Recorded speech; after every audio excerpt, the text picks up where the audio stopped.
할렐루야. 8월 5일 금요일 새벽 기도를 시작하도록 하겠습니다. 사도신경으로 우리의 신앙을 고백하시겠습니다. 나는 전능하신 아버지 하나님 천지의 창조주를 믿습니다. 나는 그의 유일하신 아들 우리 주 예수 잉태되어 동정녀 마리아에게서 나시고 본디오 빌라도에게 고난을 받아 십자가에 못 박혀 죽으시고 장사된 뒤 사흘 만에 죽은 자 가운데서 다시 살아나셨으며 하늘에 오르시어 전능하신 아버지 하나님 우편에 앉아 계시다가 거기로부터 살아있는 자와 죽은 자를 심판하러 오십니다. 나는 성령을 믿으며 거룩한 공교회와 성도의 교제와 죄를 용서받는 것과 몸의 부활과 영생을 믿습니다. 아멘. 찬송가 299장입니다. 찬송가 299장 찬양하시겠습니다. 하나님 사랑은 온전한 참사랑 내 마음을 부어주시사 충만케게 하소서. 내 주님 참사랑 햇빛과 같으니 그 사랑 내게 비추사 뜨겁게 하소서. 그 사랑 앞에는 풍파도 그치며 어두운 밤도 환하니 그 힘이 크도다. 하나님 사랑은 온전한 참사랑 내 마음과 영에 채우사 새 힘을 주소서.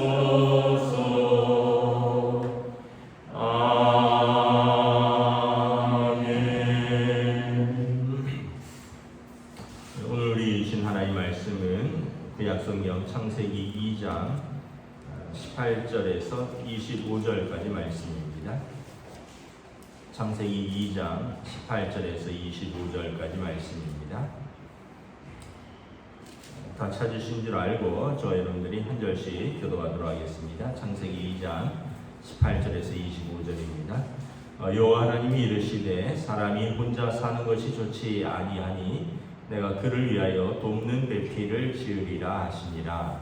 여호와 하나님이 흙으로 각종 들짐승과 공중의 각종 새를 지으시고 아담이 무엇이라고 부르나 보시려고 그것들을 그에게로 이끌어 가시니 아담이 각 생물을 부르는 것이 곧 그 이름이 되었더라. 아담이 모든 가축과 공중의 새와 들에 모든 짐승에게 이름을 주니라.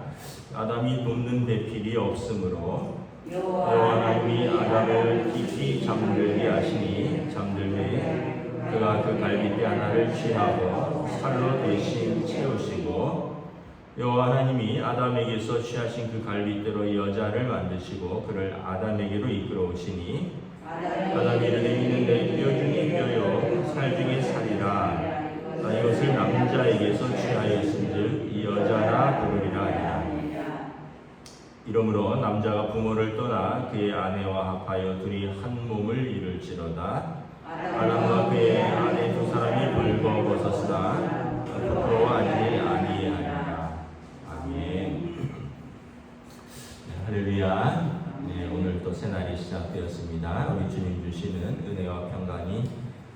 가시기를 축복합니다. 창세기를 보면 앞부분에 참 원리들이 나와 있습니다. 하나님께서 세상을 창조하신 원리, 그 질서 이런 것들을 잘 알 수 있습니다. 예를 들면 하나님께서 세상을 창조하셨다. 진화론이 아니라 하나님이 창조하셨다. 창조론이라는 것. 그래서 각기 동물들을 그 종류대로 하나님께서 지으셨다.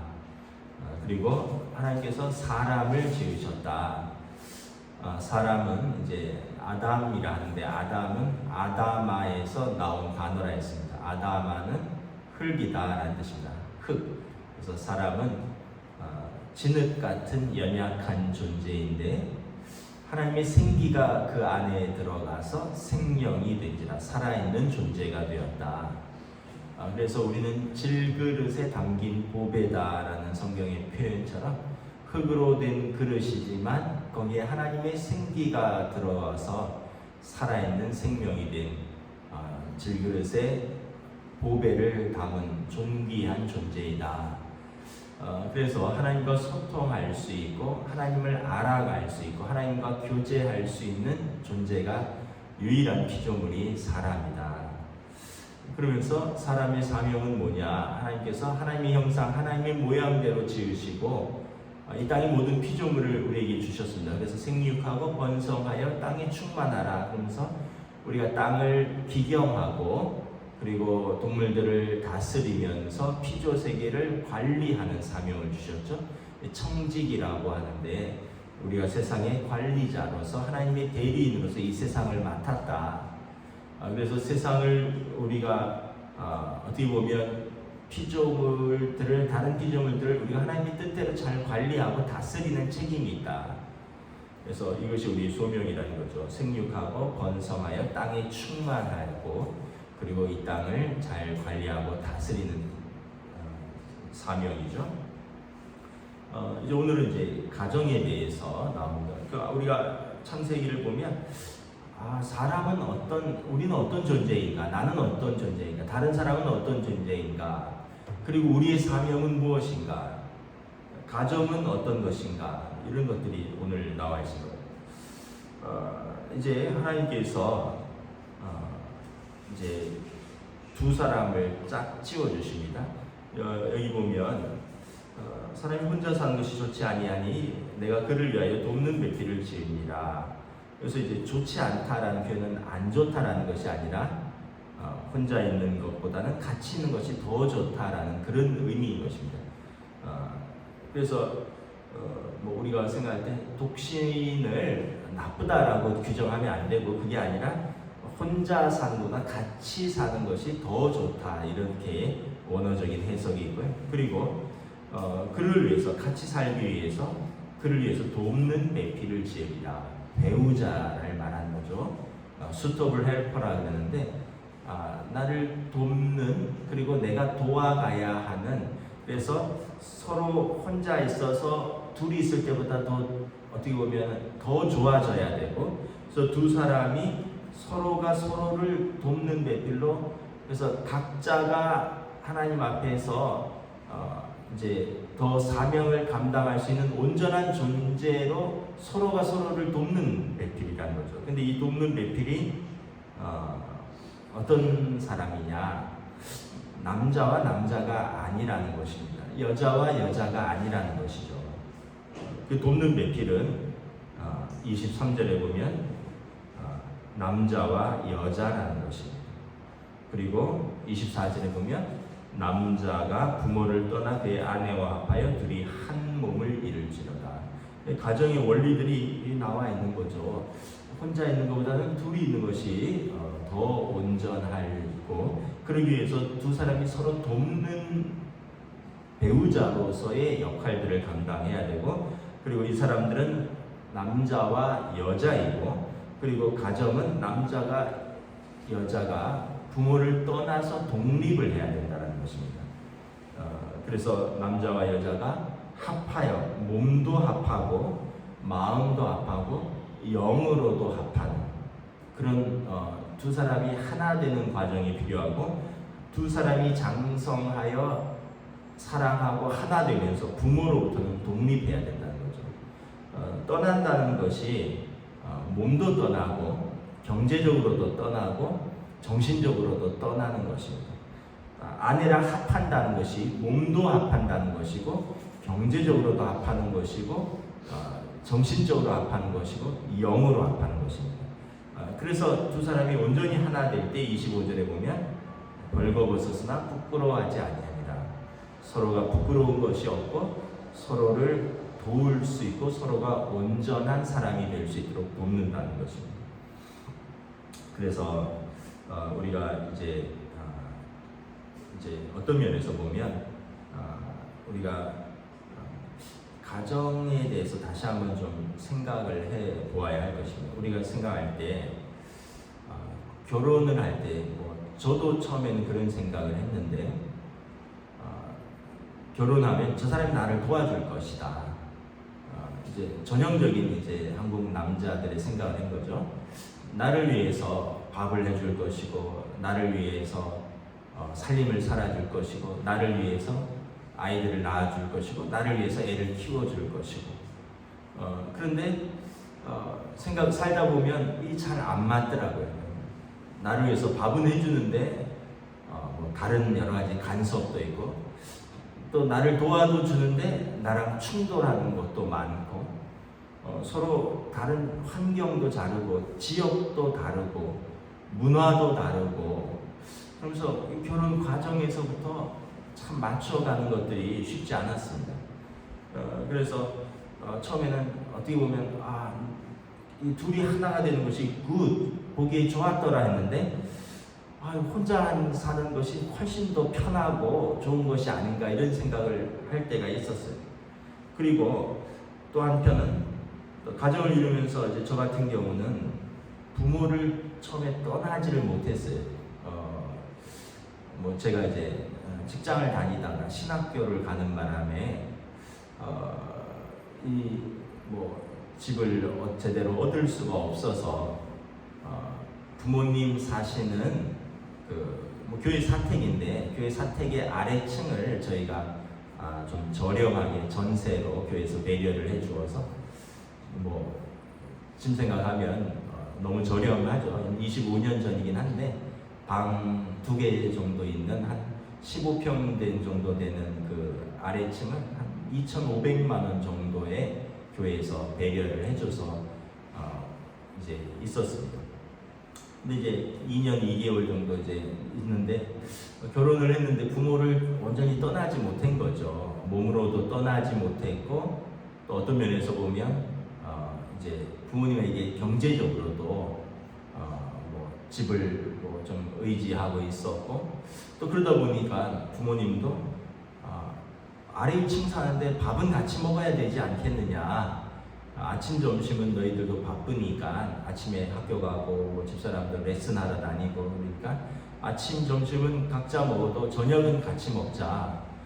그러니까 이제 저는 이제 잘 몰랐는데 그게 이제 어린 아내한테는 엄청난 스트레스였더라고요. 27살이었죠 저희 아내는. 저는 30살이었고 그래서 대학 졸업하고 얼마 안 있다가 결혼을 해서 이제 시부모님을 섬기면서 매일 같이 밥을 차리고 밥을 치우고 또 아버지 어머니는 좋은 의도에서 하셨던 것 같은데 밥만 먹고 그냥 쑥 내려가지 말아라.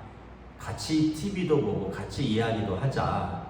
그래갖고 남편은 저는 이제 대학원을 다닐 때였기 때문에 신혼이기 때문에 일찍 오기도 했지만 신학교 1학년 중에서 영성훈련 때문에 한 학기는 기숙사 생활입니다. 의무적으로 기숙사 생활하면서 새벽 기도하고 기숙사 생활하면서 기도 훈련하고 봉사 훈련하고 이런 여러 가지 훈련을 받거든요.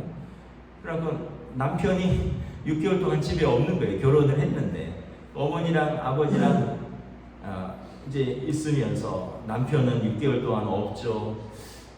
밥 먹고 같이 TV 보고 아버지 어머니는 좋은 의도로 며느리 혼자 있으니까 돌봐준다고 이제 저는 이제 주말에는 오긴 하는데 그런데 참 힘들었던 것 같아요. 지금 이렇게 돌아보면 부모로부터 독립한다는 의미를 그때 저도 잘 몰랐고, 그러면서 새로운 부모가 생긴 거니까 우리 저희 아내에게는 저도 새로운 동반자인데 부모도 새로운 부모죠. 그러니까 굉장히 어려웠던 것 같아요. 그래서 깨닫는 것이 남자가 부모를 떠나 아내와 합하여 한 몸을 이룬다는 것. 그래서 이런 것들, 이런 결혼도 이제 아까 창조의 원리처럼 가정의 원리들도 하나하나 지켜갈 때 이제 부족하지만 서로 배워가고 서로 온전해가는 과정이 되는 것이죠. 그러면서 두 사람이 서로 그를 위하여 돕는 배필이 되는 것입니다. 그러니까 나를 돕는 사람도 되지만 내가 그를 도와서 그가 하나님 앞에서 온전한 그가 될 수 있도록, 그녀가 하나님 앞에서 온전한 그녀가 될 수 있도록 서로 돕는 사람들이 되어야 되는 것이죠. 그러기 위해서는 아까 말씀드린 대로 몸도 하나여야 되고 정신도 하나여야 되고 가치관도 하나여야 되고 영도 하나여야 되는 거죠. 결혼을 했을 때 저 같은 경우는 좋은 것은 영적으로 하나였다는 거죠. 다른 것은 몰라도 목회자 가정의 딸이기 때문에 또 저희 가정이 또 목회자 가정이고, 그래서 목회자 가정의 자녀들만이 가지는 그 독특한 그런 정서가 있습니다. 그런 것에 대해서는 따로 설명할 필요가 없었고 따로 동의를 구할 필요가 없었고, 또 제가 신학을 하고 목회자의 길을 걸어가는 데 있어서 평생 그것을 보았기 때문에 거기에 대해서 서로 어려움은 없었습니다. 그것은 굉장한 장점이고, 근데 이제 정신적으로 가치관적으로 하나가 되지는 못했죠. 왜냐하면 거기는 경상도 사람이고 저희는 강원도 사람이고, 그래서 결혼할 때부터 결혼식을 경상도는 날짜를 여자들이 잡는데요. 결혼하는 날짜를 아마 그게 또 맞는 것 같기도 합니다. 여자들의 어떤 그 생활 리듬이라든가 이런 것도 있습니다. 근데 강원도에서는 그렇지 않거든요. 남자가 날짜를 잡고 남자가 결혼 주례자를 세우고 남자가 장소를 정하고, 이게 다 좀 약간 가부장적. 그랬는데 경상도는 또 그렇지 않다네요. 결혼할 다른 거 몰라도 결혼하는 그 뭐 날짜 또 뭐 이런 것은 여자들을 배려하는데 저희는 또 그런 배려가 없었고, 그래서 그런 것도 좀 섭섭한 게 있었고, 언젠가 말씀을 드렸지만 음식도 좀 다르고, 감자를 삶아도 저는 뭐 소금에 찍어 먹고 거기는 뭐 된장에 찍어 먹고 설탕에 찍어 먹고, 우리는 그러니까 먹는 게 다른 거예요. 우리는 소금과 고추장에 찍어 먹는데 거기는 된장과 뭐 설탕에 발라 먹고, 그러니까 이런 먹는 것도 다르고, 그 다음에 저희는 아주 엄격한 좀 가풍이 있어서 아버지 어머니가 아주 엄격하게 저희를 키웠는데, 저희 장인 장모님은 아주 이렇게 편안하게 키우셔서 자녀들을 존중해 주셔서, 그래서 자녀들이 부모 앞에서 말도 여러 가지를 할 수 있고 또 행동도 자연스럽고, 근데 저희는 항상 부모 앞에서 말도 조심해야 되고 행동도 조심해야 되고, 그러다 보니까 이제 살면서 왜 그런 부분에 있어서 좀 조심하지 않느냐, 그렇게 하면 왜 그런 부분을 간섭하느냐, 그래서 굉장히 좀 초창기에는 서로 충돌이 많았습니다. 근데 지금은 어떠냐, 물론 지금 한 25년 살아서도 그렇지만 지금은 서로가 서로에 대해서 이렇게 간섭하지 않습니다. 아내가 하는 것은 아내의 뜻이 있을 것이다 저는 믿고 있고, 또 남편이 하는 것은 남편의 뜻이 있을 것이다 믿고 있고, 그래서 서로 간섭하지 않고 서로 존중하고 그러면서 좀 기다리고, 이제는 뭐 거의 뭐 간섭이 거의 없습니다. 근데 초창기 때는 저도 간섭을 많이 했어요. 옷은 이렇게 입는 것이 좋지 않겠느냐, 화장은 이렇게 하는 것이 좋지 않겠느냐, 뭐 이런, 지금 생각해 보면 남편이 과도한 간섭인데 제가 그렇게 과도하게 간섭을 받으면서 자랐어요. 아버지 어머니가 옷은 이렇게 입는 것이 좋지, 몸가짐은 이렇게 하는 것이 좋지 않겠느냐, 심지어 뭐 자세는 이렇게 하는 것이 좋지 않겠느냐. 근데 저희 아내는 그런 것은 자기가 하는 거다, 자기가 옷을 입고 자기가 뭐 자세는 자기가 하는 거지 왜 그걸 당신이 간섭하느냐, 뭐 이런 것들. 그래서 우리가 이렇게 생각을 해보면 참 이런 거에 대한 이해가 별로 없어요. 서로 돕는 배필이라는 것이 무엇인가에 대한 이해가 많이 부족했던 것이었죠. 그래서 여러분 그 결혼식 할 때 서약을 잘 기억해야 됩니다. 결혼식 할 때 서약에 뭐라고 되어 있습니까? 쉽게 얘기하면 건강할 때나 아플 때나 병 들었을 때나 나이 들어서나 검은 머리가 팥뿌리가 되어서 한결같이 그를 돌보고 존중하고 사랑하기로 서약합니까? 서약을 하는 거죠. 여러분 살다 보면 경제적으로 어려울 때도 있습니다. 살다 보면 또 가정적으로 어려울 때도 있습니다. 살다 보면 질병으로 어려울 때도 있습니다. 근데 경제적으로 어려울 때 깨어지는 가정이 많고요. 또 살면서 가정적인 어려움이 올 때 깨어지는 가정이 많고, 살다 보면 몸이 어려울 때 돌보지 않아서 또 어려움을 당하는 가정들이 많이 있습니다. 그러니까 우리는 서약이라는 것은 무엇입니까? 맹세죠. 언약이죠. 상황과 조건에 관계없이 나는 그것을 지키겠다. 경제적인 상황과 조건에 관계없이, 육체적인 상황과 조건에 관계없이, 또 가정적인 상황과 조건에 관계없이 나는 그것을 언약을 지키겠다. 서로가 서로에게 언약을 맹세하는 것이죠. 그래서 우리가 다 예상을 해야 됩니다. 이런 어려움이 있다는 것. 어떻게 보면 신앙생활도 그렇고 여러분 가정생활도 그렇고 우리가 결혼하면 또 신앙생활하면 좋을 것이다. 당연히 좋죠. 그런데 우리가 그걸 생각해야 됩니다. 유람선에서 편안하게 좋은 것이 아니라 전투함에 타서 이제 서로가 어떻게 보면 세상과 또 어떤 신앙적인 모습이 있어서 전투적으로 살아가면서 좋게 만드는 것입니다. 유람선에서 아무것도 안 하고 뭐 크루즈를 타보진 않았지만 아마 크루즈를 타면 먹여주고 재워주고 서비스해주고 놀거리 제공해주고 그런 것이 가정생활과 그것이 신앙생활이 아니라는 거죠. 가정이라는 배와 신앙생활이라는 그 배에 승선하면 전투적이 돼야 됩니다. 내가 해야 되는 것, 내가 섬겨야 되는 것. 여러분 전투함은 자기가 속해 있는 그 부서가 있고 자기가 해야 되는 그 일들이 정해져 있고 그리고 악천후와 또 적의 공격으로부터 방어해야 되고 싸워야 되고 그래서 그것들을 해나갈 때 온전히 그 배가 하나의 배로서 온전하게 진행될 수 있는 것이죠.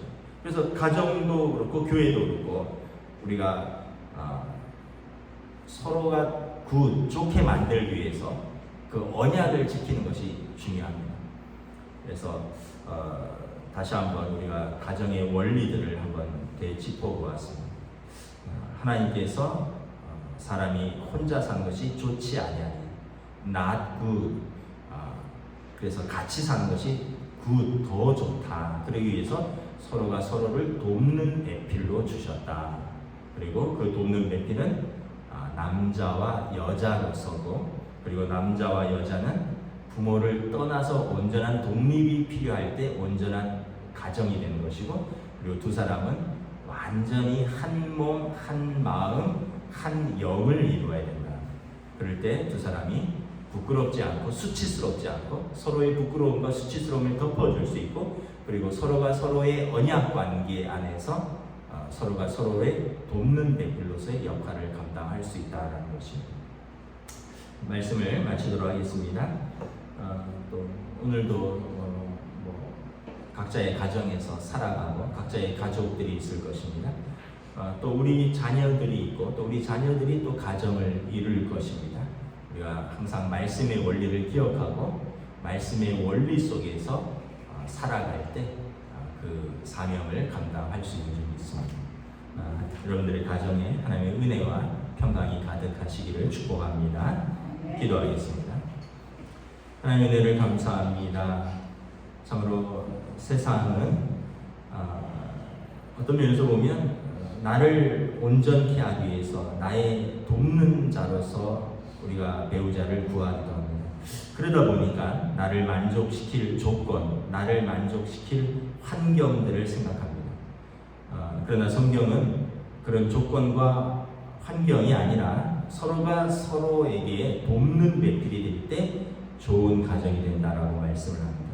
그리고 이 서로가 서로를 돕기 위한 어떤 그 삶의 방편으로서 부모로부터의 온전한 독립이 필요하고 두 사람이 감추지 아니하고 두 사람이 또 서로 나누지 아니하는 온전한 하나됨, 육신의 하나됨, 또 가치의 하나됨, 신앙의 하나됨, 마음의 하나됨을 말씀하고 있습니다. 이럴 때 서로가 벌거벗었으나 부끄러워하지 아니하며 하나님 앞에서 보시기에 좋은 가정들이 될 줄을 믿습니다. 다시 한번 우리에게 주신 가정들을 돌아봅니다. 또한 이제 우리 자녀들이 있습니다. 우리 자녀들이 이루는 가정, 또 우리 자녀들이 이루어야 할 가정. 내가 결혼의 또 당사자로서 배우자로서 나는 어떻게 가정을 이루어 가야 하며 또 나는 부모로서 우리 자녀들이 가정을 이루는데 어떻게 도와줘야 할까? 그들이 어떻게 부모로부터 떠나서 온전하게 독립하는데 우리가 어떠한 조언과 어떠한 돌봄과 어떠한 기도가 필요할까? 다시 한번 돌아보며 우리들의 가정을 믿음으로 세워나갈 수 있도록 인도하여 주시옵소서. 감사를 드리오며 우리 주 예수 그리스도 이름으로 기도드리옵나이다. 아멘. 하늘에 계신 우리 아버지 이름을 거룩하게 하시며 아버지의 나라가 오게 하시며 아버지의 뜻이 하늘에서와 같이 땅에서도 이루어지게 하소서. 오늘 우리에게 일용할 양식을 주시고 우리가 우리에게 잘못한 사람을 용서하여 준 것 같이 우리 죄를 용서하여 주시고 우리를 시험에 빠지지 않게 하시고 악에서 구하소서. 나라와 권능과 영광이 영원히 아버지의 것입니다. 아멘.